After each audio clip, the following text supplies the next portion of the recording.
on the scene for the Rogers Revue at 96.7 FM WERA Radio Arlington. We are still here at Farpoint 25 here in Hunt Valley, Maryland. And this man needs no introduction, but I'm going to give him one anyway. Honey, I Shrunk the Kids, Max Headroom, done so many voiceovers. He's currently in Altered Carbon, which is currently on Netflix.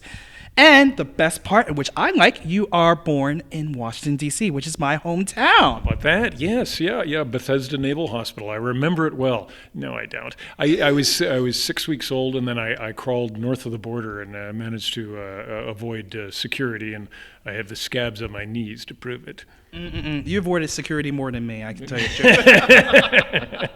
So how you doing, Matt? Very well, thank you. Excellent. So how does it feel to be back here in the good old state of Maryland? I got to ask that question. Yeah, it's great. I actually have been to Baltimore once before. I got flown down a few years ago to go to the Preakness, and it was great fun. Really, what I remember from it mostly was being in the owner's box, and he kept turning to me and going, "Matt, it's the Spoda Kings. It's the Spoda Kings," and it was great. I felt like I was in a scene of The Godfather. You know, it was like I was going to be donned. Oh yeah, Mafia absolutely. Donned. But it was a lot of fun. It's really a great town.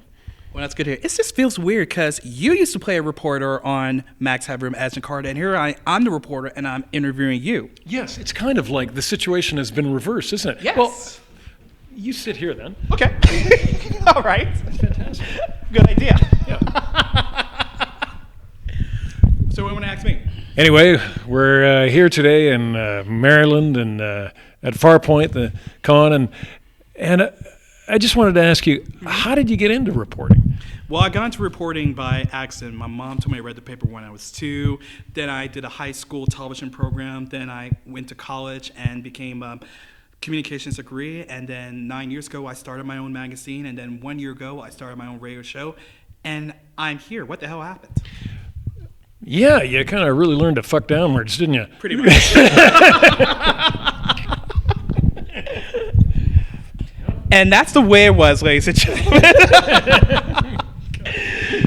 Well, speaking of reporting, what are some of your fondest memories of doing Max Headroom from both being Edison Carter and playing the title role? Well, it was so time-consuming because there we were back in the 80s trying to make it look digital, but doing it in an analog way. Mm-hmm. So we were taking kind of 18, 19 hours a day to do something that any kid on a laptop could do in 5 minutes now. And I was playing both characters, as you rightly pointed out.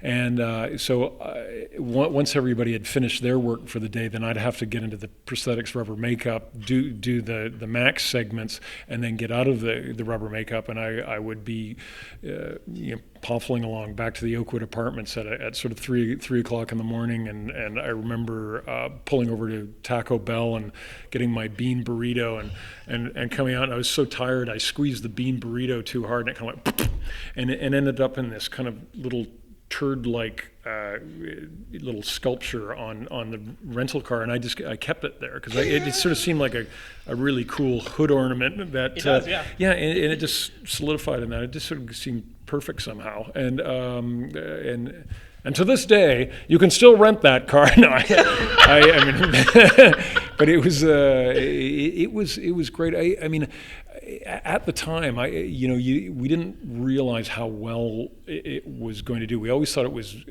was weird enough to do well, but did I think I was going to end up on the cover of Newsweek? No, but it was an amazing explosion and a short, sharp shock of just what happened. It was like doing 2 rounds with Mike Tyson, so what? And it was amazing.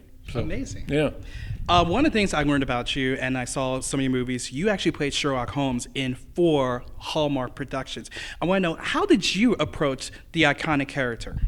I actually based him on my father-in-law, who is a brilliant eye surgeon. He's British, and he wouldn't talk to you so much as lecture you, and because he knew he was the smartest guy in the room, like Sherlock, mm-hmm. that when when he would start talking, he had the wherewithal and the presence to know that anyone who doesn't shut up or anyone who interrupts him rather was missing out, and that's kind of the basis of Sherlock. That it's not just one bon mot, it's several.